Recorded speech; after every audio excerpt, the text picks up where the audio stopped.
What up, guys and ghouls, and welcome to Fright Mike. I'm Liz. I'm Sam. And today we're continuing our month-long Curios and Curses theme with a movie that's pretty crazy. It's oh my god. To say it lightly, this is going to be an interesting one. We're It's talking nuts. about a haunted/cursed dress. The movie is In Fabric from 2018. I don't even know what to say. It is crazy. We just watched this. It was actually hard to find. I know that it premiered at film festivals earlier in 2018. Obviously, we did not go to those, but we caught it on VOD recently, and oh boy, what a ride. Oh my god. I did have high hopes for this movie because it did get a lot of buzz, and it reminded me so much of like the Scary Stories to Tell in the Dark, the story The Dress. Yeah. Oh my god. I loved that growing up, and like this obviously has the same vibes. It didn't go that way though. Didn't really go that way. I just feel like I don't know how to feel. I am like glowing because I love I'm weird... glowing. I'm glowing because I love weird movies, and this is a weird one. It's great. It's fucking bananas. It's cuckoo bananas. I don't even know. All right, before we get into it, In Fabric, like I mentioned, came out in 2018. Currently has a score of 6.3 out of 10 on IMDb. It has a 91% on Rotten Tomatoes, which I'm so confused on because that's like the Rotten Tomatoes like critics score. Yeah. But the viewer score is 43%, which is So that's polarizing. It. Yeah. Oh my gosh. I've been movie's all wanting over to the see this place. movie for so long because I love like haunted objects and haunty type movies. What a ride. It's so strange because it's a story that kind of goes in the direction of almost like an anthology, but it's not fully an anthology. Yeah. In a way that confuses you even more if you're not already confused. It's like, I feel like it would have been way cooler if it had just been an anthology. Like, it would have, the dress is like our main character, and we followed the dress from like person to person in like 15-minute vignettes to see just like how evil this dress is. But instead we got two, kind of three, and then there was a side plot. It was very Suspiria. I don't even know. Yeah, like, so I feel like they could have done something even cooler with this by having it be almost like a dress through time. Like, different eras with this dress and, like, the curses that it puts on the people who wear them or own it, you know. They didn't go that way. The thing that's kind of interesting, though, is that the time period is a little ambiguous. Like, you're not really sure. It's kind of like what It Follows did, where you're not really sure what time period it takes place in, which is kind of cool. It feels very old, but yeah, they don't use cell phones. We do see like an old-timey like answering machine, but I mean, like, there's nothing really other than that would kind of give it, like, that would set it in a specific time. Yeah. I guess. I don't know. It all just feels, the whole movie feels, first of all, it's like an artsy movie. It's like an art for the sake of art movie, which I love an artsy movie. I mean, the Neon Demon, that shit fucks me up. I love it. But this was, like, almost too much. It feels like we've entered, like, a period piece, like, department store magazine / nightmare / something else. I don't really know. I was in it. I was in it for the first, like, 30 minutes, and then it really just... It took lost a turn. you. It took a turn. See, that's the thing, and I think it's crazy, is that I would agree that it is very artsy, but because it's just so weird, it takes that A24 turn. Yeah. If I haven't mentioned it already, it's an A24 movie, and it feels like one. But you know, you were right. I would agree that it definitely has Suspiria vibes. The coloring, kind of like like that muted coloring sometimes makes it feel that way. Especially like in the Suspiria remake, how it's all very dark. Yeah, and then the score was cool. Yeah, I did like that. It was cool. So some of the like intercut like editing too was kind of cool. Like those transition scenes. Yeah, and I even liked like the main like department store where this dress is first purchased. We go back to it a lot, and they show a lot of like at like TV spots for it, and I thought those were kind of cool. Oh, like sometimes. The commercials. Yeah, like I don't know, they're like kind of sinister, kind of not. They gave me a little bit like if Fast Times at Ridgemont High was a nightmare vibes, if that makes sense at all. But yeah, I mean, I think most of it was just like, we're gonna do art. We're gonna make an art movie, and it's gonna have art things in it, and arts and mannequins, and just look at it. And I don't want to look at it for the sake of being weird. Yeah. Well, our movie opens with a woman. Her name is Sheila. She's kind of living almost like a seemingly mundane life. She lives with her son, who's an artiste. And she is kind of trying to, like, get back in the dating scene. And she's shopping in the department store, which we see quite frequently, looking for a dress. And she meets this woman. And this woman... Her name is Miss Luckmore, and I only know this because I looked it up on IMDb. She is fabulous. She is great. She's this, like, woman who dresses in almost, like, Victorian, almost, like, colonial garb. Yeah, it looks like if Vogue in, like, the 40s did a spread on goth clothing. It's wonderful. I loved it. She's so eloquent. Ella whatever. She's crazy. She works at the department store, and she has a way of, like, selling. She just, like, you know, oh my god, I can't even, like, quote her because at one point she said 60% vanished from this sensational garment to show it was 60% off, and I was like, bitch, I'm there. I bought it. You had me.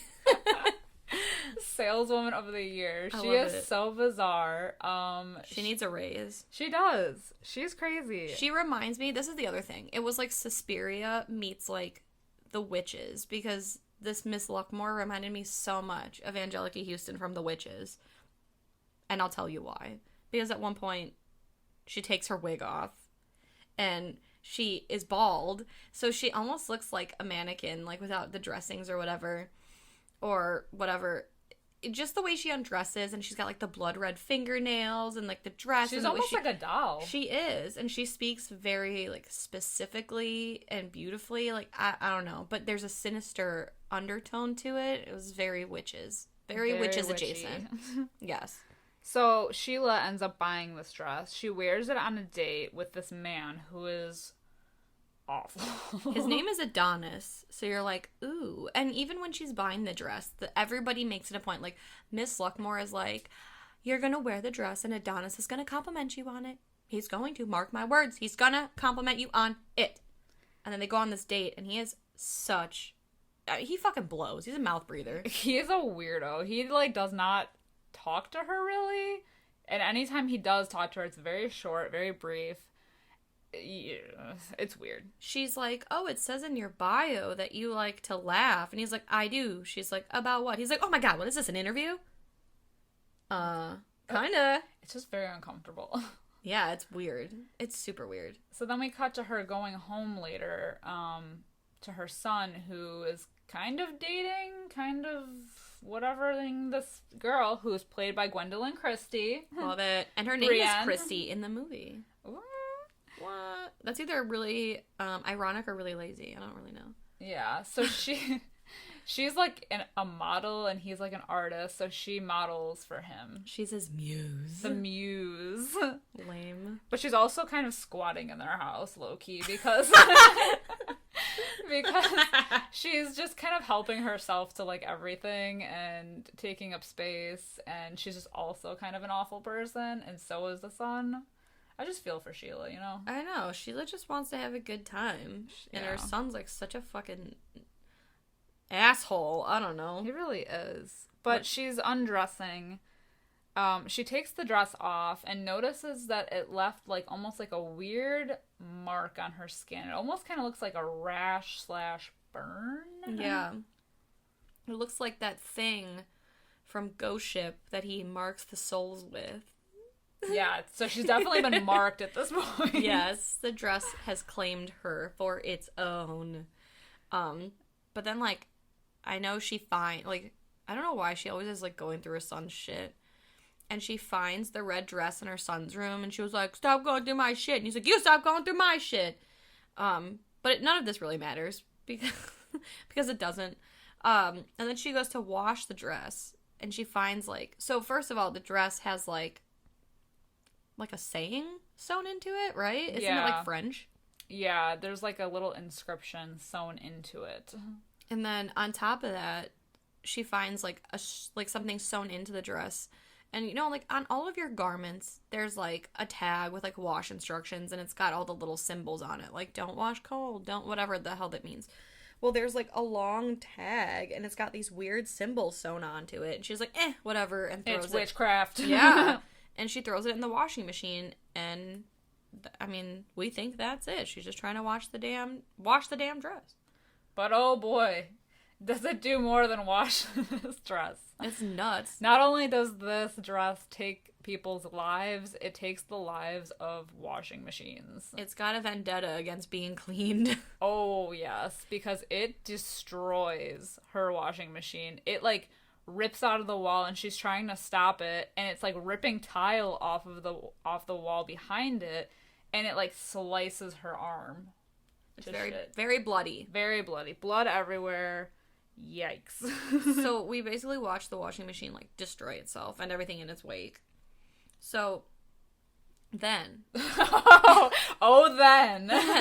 then we get this is where the movie takes a turn, and it lost me.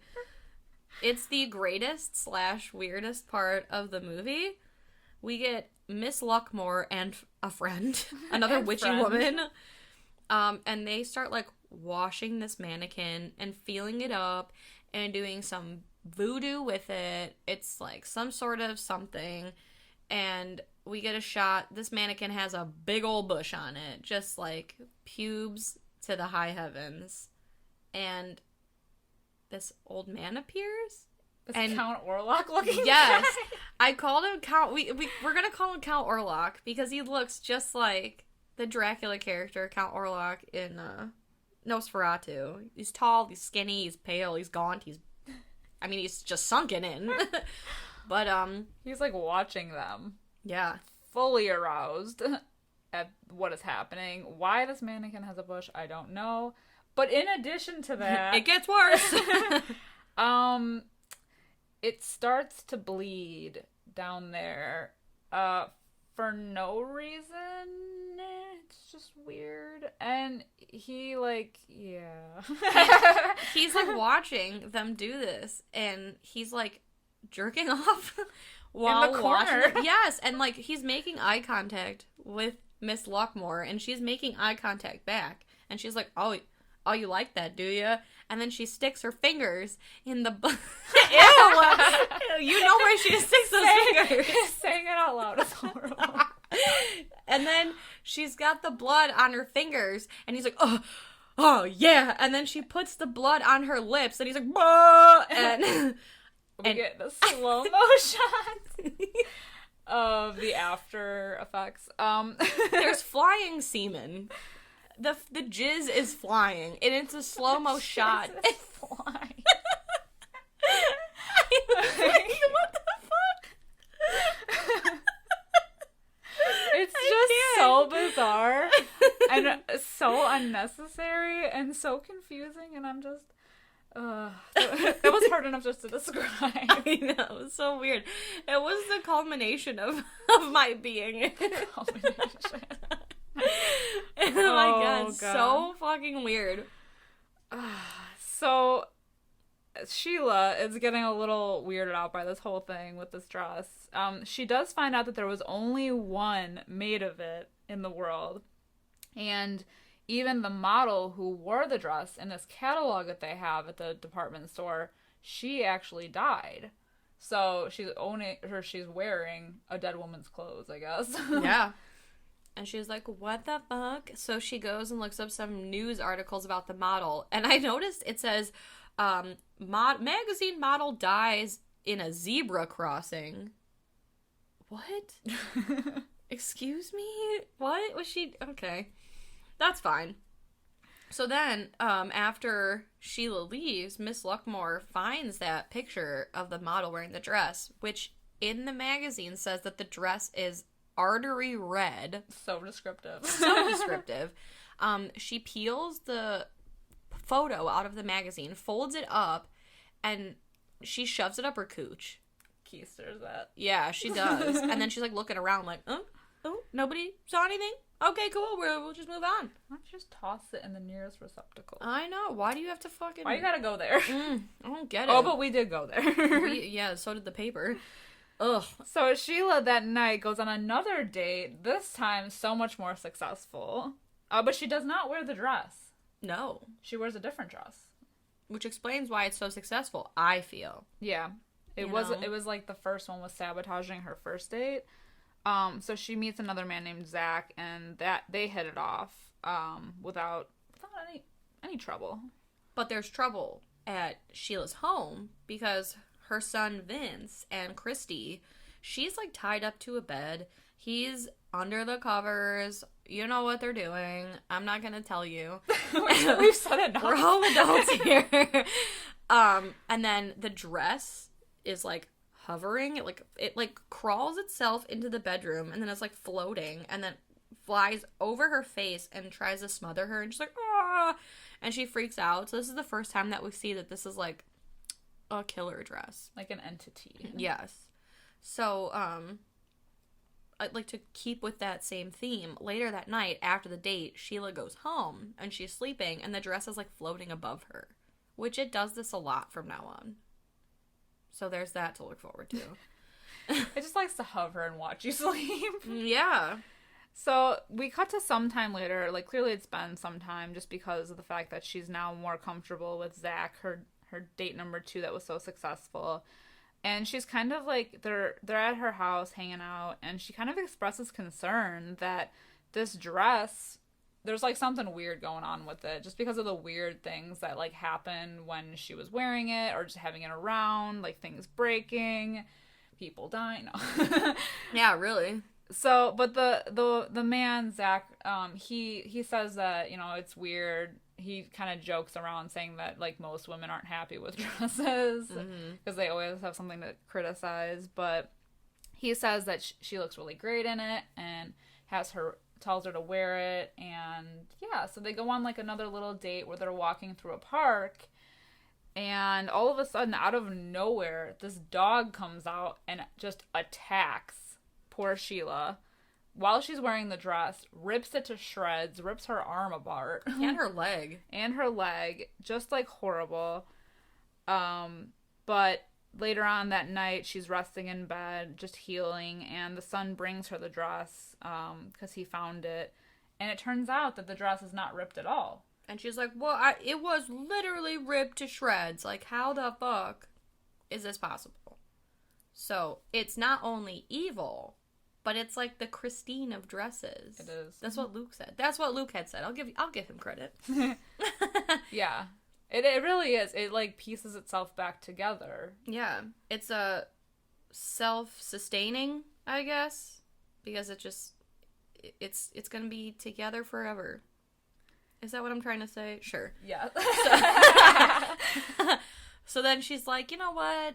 This dress, it gots to go. Because she hears it in the middle of the night. It's going, like, berserk in the closet. In her closet. It's, like, on the hanger. It's like back and forth, moving on the rack. It's fucking nuts. But simultaneously, as that's happening, we cut back to, like, where the witch woman is, the department store lady. It looks like she's doing some kind of ritual where she's just, like, swaying back and forth, like, front and backwards. Yeah, she's, like, flipping her hair, like, back and forth, back and forth. Seemingly, like, controlling the dress. Yeah. From her lair. Yeah, exactly. And because the whole thing is weird. Like when she first purchases the dress, the lady's like Miss Luckmore or whatever is staring in her eyes, and she's like, "Tell me your address and your phone number." And so she does, and then she stares at her for like 5 fucking minutes and turns into a mannequin. So like, I don't know. This is all part of some crazy ritual, I think. But so she takes it back to the department store, and they're like, "Yeah, we can't return this without a receipt." And we're not gonna take it. And so she's like, well, why don't you just, I don't even want anything, let me exchange it. And they're like, no exchanges. So she's like, just fucking keep the dress. And they won't even keep the dress. So she's like, you know what, fine, fuck this. So on her way out, we run into Count Orlok, and he says some like crazy poetry bullshit at her. I don't even understand. Even Sheila was like, I don't know what you mean. I'm fucking lost. And he looks down in the bag and sees the dress, and he picks it up, and he's like almost like molesting it. He's like, oh, it's so pretty. And then he's like, I hope Adonis complimented you in the dress. And Sheila was like, what? How do you know that? Right, so she gets the F out of there, and she decides she's gonna put it in like a donation pile with a bunch of other clothes she don't want. So it's in a suitcase. And this is where we get our first kill of the movie, I think. Yeah. Right? Because she puts it in a suitcase, and the suitcase is in the back of her car, and she's driving, and she's down some dark road, some side street, and we see there's this David Bowie looking ass mannequin with fucked up hair that we see all throughout the movie, and it's on the side of the road, and she sees it and gets freaked out, so she starts to drive fast, and then all of a sudden the mannequin's in front of the car, I don't know, but she crashes. And she is like kind of crawling out of the car, but she ends up dying. And then we just see like, Sheila. I know, she deserved better. She just wanted love, and instead she got. But the dress like floats away. It's like the end of The Possession, you know, where our boy Abizu. Wait, no, that's the demon. What's his name? I forgot already. Our boy Matisyahu. He gets in that car wreck, but the box is like 40 yards out, just straight chilling, floating away. Exactly. So that's kind of like when I say that it was kind of an anthology, it ends there, but then it continues on with like almost like a second story, because we kind of cut to a secondhand shop where there's a woman looking through racks, and we see the dress there, but a man picks it up and he ends up buying it. And later that night, he's at his own bachelor party where to like try to get like just try to like mess with the guy. All the other men in the party tell him to put the dress on, so they're like getting him smash drunk. It's disgusting. He like throws up his whole life. Yeah, and they make him put it on, and it's just like this whole sequence of them basically like hazing him. Yeah. The next morning, he gets hazed even more, but this time by his fiance, who rips the curtains open and is like talking loudly on the phone in the room with him while he's like so hungover. And he rolls over, and we see now he got a rash on his titty, like she had a rash on her titty, so he's been marked by the dress also. And then I think he's a washing machine repairman. Which is convenient because the dress also claims his washing machine. That's right. This dress, it hates to be clean. He has bad luck from the beginning, though, because not only is he with Babs, who's like the worst. Yeah, that's his fiance. His fiance, Babs, she's the worst. He clearly has a job that he's not very passionate about, but knows a lot about, because we hear him do his whole script thing like at least 5 times. Yeah, he's like, and then you've got to take out the socket, and then this, well, and it only comes in this color, and well, you see here when this happens, and he puts people in a trance, and that's the part I don't get. I think the trance is just being bored. I don't know, because those guys, we haven't even mentioned these guys. There's a guy, his name is Stash. Again, only know that from IMDb, and then another guy, and they are very like the guy from Office Space. They're very Bill Lumberg. Yes. And they talk with Sheila. And I don't know. I thought they were like her managers or something.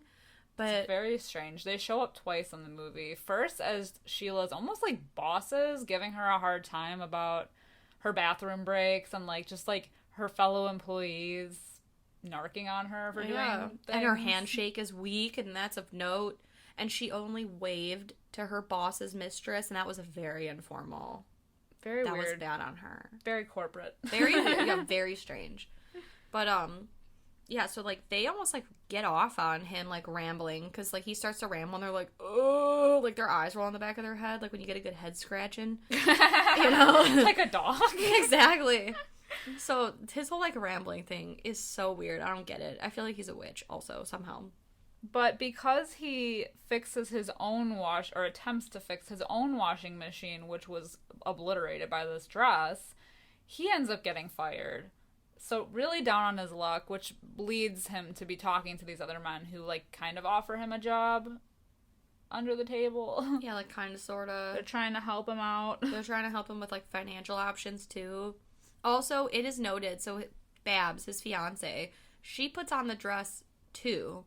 And she's like, oh my god, it's a size 36. Or, I don't know, something about a 36. It's a 36. I'm not a 36. How are you 36? Because the dress fits both of us. It's one size fits all. Exactly. So it was like, also, on top of it being Suspiria meets The Witches meets Office Space, it's now also meets Sisterhood of the Traveling Pants, because this dress just fits everyone. It's a perfectly. Magic dress. Yeah, it's crazy. So, his fiance now, she's like, the dress stinks. So she puts it in the washing machine. We all know how that goes. So they're at that crazy ass department store, and she's in the fitting room, and we notice now she has a rash on her titty too. So now she's marked her also. And then we see Orlok, and he's got a woman in a leg lock, and he's choking her. And it never explains what is going on, or why is going on, or who is going on. It's just like hardcore security. Yeah, it's just fucking weird. From shoplifters. Yeah. It's just a very weird scene, because Babs is in the department store looking for another dress, but our witchy lady is really rude to her. I mean, up until this point, she's been really chill with all of her customers, seemingly. But she's just like... And Babs is even wearing the red dress. That's later, though. Yeah. Yeah. But it's just very weird. I don't get it. No, you're right, though. Yeah, because she's fucking rude to her. And she's wearing the red dress, and I don't get it. But, like, so they come back from the department store, and they say that their washing machine has, again, like, fucked itself up. It's committed suicide, and there's red water all over the floor. So I think it's supposed to look like blood. And then they hang the red dress outside to dry, I guess, but now somehow the dress gets inside because it floats on over the bird cage that they have. And it kills their bird. Yeah, and it, like, straight up asphyxiates the bird. And now this is when Babs goes to the department store wearing the red dress, and, like, Miss Luckmore is like, ew, those rags you're wearing, fucking disgusting. Come back when you've got some better dress. Yeah. She literally, like, Pretty Woman's this bitch. She was like, ew, gross. We don't like your kind. Get out of here, you street rat. And Babs is like... But she's got something to say. She holds her own. Well, because, like, Miss Luckmore is like, oh, come back when you wear a better dress. And Babs is like, if you let me shop, I'll do that so I can buy the better dress. And I don't know why all of us, like, they just let her shop, because then, like, 10 minutes later, Miss Luckmore turns around and is like, oh my god, do you want to try that on? It looks so good on you. What? What the fuck is happening here? I have a theory that there's, like, multiple Miss Luckmores. They're all Miss Luckmore. Because there's, like, so many that are just, I don't know. I think she's, like, the only employee there other than Orlok. Yeah, for real. And then while we get the cuts of her, shopping, we see the fiance, Reg? I think his name is Reg? Yeah. He's sitting on the couch, also now, like, mouth breathing, and he's watching this department store commercial, and it's just, like, an ongoing, like, eternally long commercial, and it just gets more and more, like... Trancy. Yeah, so he's, like, in a trance with this, and, I don't even know, like... Babs then goes to try on a dress after she tells Miss Luckmore about a dream that she had. And while she's in the fitting room, the red dress is laying on the floor because she's trying on something else. And it, like, has a mind of its own now. So it's, like, idle hands, like, inches away. Yeah. and it falls on top of a space heater and starts a fire. And while that's going on, we've got the two ladies fighting. There's like two women in the department store, and they're fighting over like who was next in line. The store's about to close, and they just get into like a full-blown cat fight. I'm talking like head bashing, cat scratching, like, oh, like, and so chaos erupts, and everyone is now fighting over everything in the store, looting, pillaging, burning, like craziness. Then we cut back to Reg, who's still in his trance, in his chair, and now the apartment is filling with, like, carbon monoxide. Yeah. And so he's, like, passed out, dying, and cut back to the store, and now the fitting room is fully engulfed in flames, melting all the mannequins, and poor Miss Luckmore is just trying to piece together what's left of her precious mannequin collection. Yeah, she's grabbing, like, she's snatching up parts so that way she can make their cooches bleed again for whatever ritual she's got shoved up her sleeve next. I don't even know. So then the entire place is on fire. Smoke, and then these women who are really cleaning up decide to head out. Yeah, they just fucking leave. They loot, they pillage, they leave. And then we cut back to Reg again, who's now dead. Right? Yeah, and dead. We assume Babs has also died. She's locked in the fitting room. Trapped. Completely trapped. The door would not open. Poor Babs. And then we get bald ass Miss Luckmore because someone had done snatched her weave. Yes. And she gets back in the dumbwaiter that she got in before with her mannequin parts that she has collected.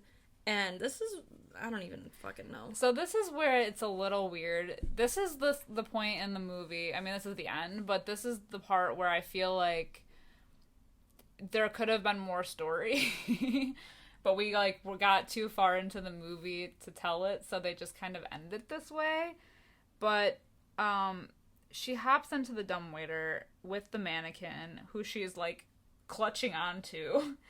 And we see her go down a few levels, still in the store, but now it flashes to Sheila, the original model that was wearing the dress, Reg, Babs, all seemingly being, like, forced into, like, a seamstress type role as prisoners, sewing the dress back together. Yeah, they're all sewing the dress constantly. Poor Sheila working on it, like you said, Reg, Babs. And then there's, like, a few empty rooms. So it's like, oh, the dress still has work to do, you know? Like, could be you. Yeah. And then the last shot of the movie is, like, the aftermath of the fire. Everything is smoke and ash. It's gray. It's black. There's nothing left. And a fireman's walking through the rubble. And then we cut to a beautiful, red, brand new, still intact, not a single ash on it, red dress. It's untouched. The end. It's untouchable. Oh boy. Wow. This movie's crazy. It was so hard. When the second we were done watching it, I was like, this is gonna be hard to talk about without, like, someone actually seeing it. Yeah. If you haven't seen it, because wow, a lot happens. It's like it's so much, but yet nothing at all. I don't even know. I don't know where to start. I don't know where to end. What are you gonna rate it? I don't fucking know. I don't know anymore. I'm gonna give it a 1.5 out of 5. Oh my god, I didn't think you were gonna go that low. Wow. What are you gonna rate it? I mean, it was bizarre, but I really enjoyed it. I especially love the beginning. I love the beginning. The middle, like, with when we introduce Reg to the story, loses me a little bit. But then it picks right back up at the end, and I love a good spooky dress. I was going to give it a 4 out of 5. Hey, you do you, man. I'm just surprised that I didn't like it as much, because I did, like... You usually like weird shit. I know. I really liked the weird-ass editing. I loved the vibe. The vibes were there in the beginning. I loved the Sheila story, and then... I don't know, it just lost me with the Reg thing. It was just a weird side story. I mean, I know that they were like, it's just so strange. I feel like it was an anthology and they were like, oh, we went little too long on the first story, so we're gonna throw in this other story. And then the ending was a little, like, weird and up in the air. I don't know. It's like, it just seems so unfinished. And they wasted so much time doing those weird, like, inner cuts of, like, the TV commercials. And then we had, like, weird shots of, like Miss Luckmore would look out with her bald ass, like, over the crowds waiting to get in the store. And or the Lumbergs. Right, the Lumbergs. Which really didn't amount to anything in the story. No, there was no role for them. And, like, just the shots of, like, the store workers, like Miss Luckmore and whoever, and Count Orlok, and they were all, like, motioning for people to come in the store, and, like, all the TV commercials and the ads and stuff. Like, they could have taken all that out, all the weird, like, mannequin cuts of, like, that David Bowie looking one, and, like, made another story.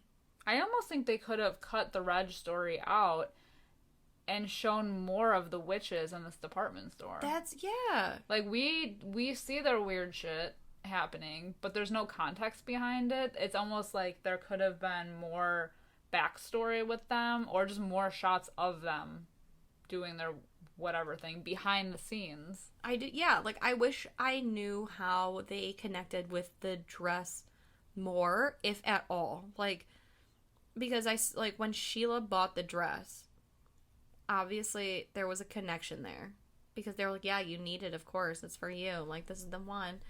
And they did that whole thing with, like, her, what's your address and the numbers of your phone, like, whatever. So, like, I feel like in a way they, like, marked her, because then they show, like, Miss Luckmore saying, like, okay, this was her address, this is her phone number, this is what she bought, blah, blah, blah, blah, blah. And the mysterious hand right behind it all. So that was obviously, like, a connection, but I don't, beyond that, I don't know why, I don't know what for. It goes to that secondhand shop where then Reg ends up acquiring it. Do they still have control over it? Because they took it, you know, obviously Babs was wearing it back at the store, and Miss Luckmore was like, ugh, you stink like shit, and those are rags, like, get it away. So, like, I'm telling you, it's out of season. right. What is that? Not the new, I don't know. I don't fucking know. Maybe they're just cycling through dresses. I don't know, though. Maybe because Babs wasn't a good person, that maybe she wasn't as vulnerable a victim. Maybe. Ooh. Maybe it's like the dress has to choose you. Yeah. But it didn't choose Reg or Babs. I mean, it kind of chose Reg. Well, the guy picked it out, so I feel like it would have been the friend. Oh, maybe. Right? Ah, true. Because the friend he didn't grabbed put it on. No. And as you mentioned, Gwendolyn Christie's character, she did try it on. Yeah. And nothing happened to her. Well, the dress did try to, like, kill her. Only once. But it only didn't once. Even mark her. And it didn't even, like, nothing ever came of it. Yeah. I'm just confused on how this dress operates. How does it choose its victims? But what we were given, I don't know. I think I like the vibe, and that's what really does it for me. Yeah, the vibe, the ambiance, I don't know what you want to call it. I liked it. It was, like, very 80s / 50s / who the fuck knows. Yeah. I don't know. It felt like you were looking at a dated magazine, but you didn't know really what time period the magazine came from. Yeah. Very, very cool. Mm-hmm. All right, guys. That's going to wrap it up for us today. Let us know if you've seen In Fabric, what your thoughts are. I want to know. We want to know. We do want to know. I'm very curious. I need to talk about this movie with someone, like, other people. I need a consensus. Holy shit. Do we enjoy it? Oh my god, it's crazy. I loved it. Tweet at us. You can find us on Facebook and Instagram by looking up Fright Mike Podcast. Let us know what you think. And don't forget to leave us a 5-star review so we get, our name out there. Help us grow the fam. Yes, the Fright fam. Yes, we do appreciate it. Yep. We would love if you could give us a nice review. Glowing review. Nice things only. Shining reviews. And also, if you're looking for spooky extras, we do have a Patreon. If you look for patreon.com/FrightMikePodcast, we're on there. We're popping. Until next week, I'm Liz. I'm Sam. Rest in peace.